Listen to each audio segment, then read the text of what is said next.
आमिर खान जी, नमस्ते। आज आपने जो ये सार्वजनिक क्षमा मांगी है भारत की जनता से, इसके लिए बहुत ज़्यादा हिम्मत की ज़रूरत होती है।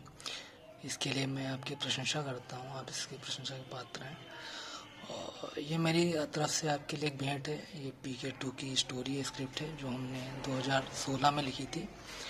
और क्योंकि हमें लगता था कि PK के माध्यम से जो है आपने भारतीय समाज में व्याप्त धार्मिक समस्याओं को तो दिखाया है, पर उसका समाधान कोई नहीं बताया।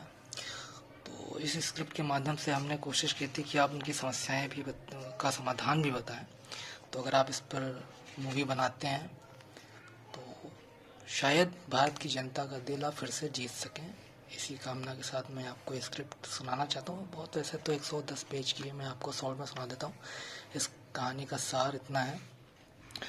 तो इसमें रणबीर कपूर का करेक्टर जो है यहाँ पृथ्वी पर लापता है, और PK के ग्रह पर जो उसकी सबकी हाथ पकड़कर सबका माइंड स्कैन करने वाली शक्तियाँ थी वो जा चुकी हैं, क्योंकि वहाँ पर अब यहाँ से ली गई भाषाओं का उपयोग ही सब करने लगे हैं, जिससे वहाँ भी पृथ्वी जैसा ही समाज हो गया है।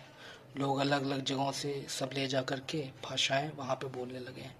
अब उनके शांत ग्रह पर शाब्दिक ऊर्जा के अचानक अत्यधिक चलन में आ जाने के कारण कई सारे भौगोलिक व आकाशीय दुष्परिणाम भी हो रहे हैं, जिससे डरकर वहाँ भी लोग अपने अपने अलग अलग देवता बनाकर उनको पूजा करने लगे हैं। जैसे कोई आकाशीय बिजली चमक रही है वहाँ ज़्यादा, तो उसकी पूजा करने लगा है, इस प्रकार से।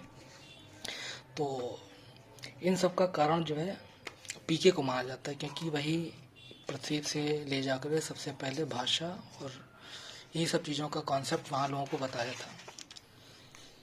तो इसलिए अब उसे मिशन दिया जाता है वहाँ पर, कि उसका मिशन ये होता है कि वो वापस पृथ्वी पर जाए और इन सारी समस्याओं का कोई समाधान ढूंढ कर लाए, क्योंकि ये समस्याएं भी उसी ग्रह से लाई गई हैं।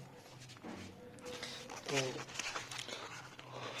उसकी शक्तियाँ जा चुकी हैं, उसे वापस पाने के लिए वो वापस पृथ्वी पर आता है। शिकागो में इस बार लैंड करता है। शिकागो से उसे इंडिया आना है और उसकी शक्तियाँ जा चुकी हैं, पर उसके पास पासपोर्ट भी नहीं है। तो पासपोर्ट के लिए उसे पता चलता है वहाँ पर कि उस समय वहाँ धूम 3 की शूटिंग हो रही होती है, जहाँ पर आमिर खान जो रियल वाले होते हैं वो होते हैं शूटिंग के लिए। तो शूटिंग के दौरान वहीं पे होते हैं। तो वहाँ उसे पता चलता है, तो वो होटल में जाता है। होटल जाकर वहाँ उनसे मिलता है, उनसे बात करता है, अपनी कहानी बताता है और उनसे मदद मांगता है। वो उसे अपना पासपोर्ट दे देते हैं। पासपोर्ट लेकर के वो वापस इंडिया आता है। इंडिया आकर उसके साथ कुछ घटनाएं होती हैं। वो उसके साथ कुछ एक्सीडेंट होता है और फिर वो किसी तरह ओरिजिनल वाले रणबीर कपूर से मिलता है, जो इसमें वो भी एक्टर होते हैं। उनसे मिलकर उसे पता चलता है कि जो उसका फ्रेंड है जो लापता है, वो इस समय किसी हिमालय के किसी आश्रम में गया हुआ है, वहाँ पर रह रहा है।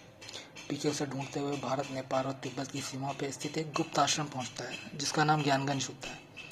वहाँ PK योग साधना, कुंडलिनी योग आदि विद्याएं प्राप्त करता है और कई सिद्धियाँ प्राप्त कर लेता है।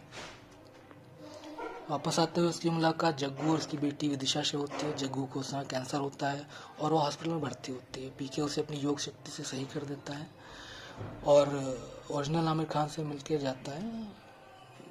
उसके सारे प्रश्नों का उत्तर उसको मिल चुका होता है। तो लास्ट दिन में वह उसे एक कागज़ पर लिख कर कुछ उसके लिए छोड़ जाता है। उस लास्ट कागज़ पर लिखा होता है, क्लाइमेक्स क्या है, क्लाइमेक्स है ये। हाँ, तो लिखा होता है, जब तुम पैदा हुए तो रोए, जबकि पूरी दुनिया ने जश्न मनाया। अपना जीवन ऐसे जीना कि जब तुम मरो तो पूरी दुनिया रोए और तुम जश्न मनाओ। इसके साथ ही मूवी का द एंड होता है। काफ़ी उतार चढ़ाव है मूवी में। मैंने बहुत ही ज़्यादा शॉर्ट में बताने की कोशिश की है। कॉन्सेप्ट बहुत ही अच्छा है। आपको अगर पसंद आता है तो इसके कॉन्सेप्ट पे आप नई मूवी बना सकते हैं और इस पर भी अच्छी बनेगी। और आप, मेरी कामना है कि इससे आप जो है भारत की जनता कर दें, फिर से जीत सकें। धन्यवाद।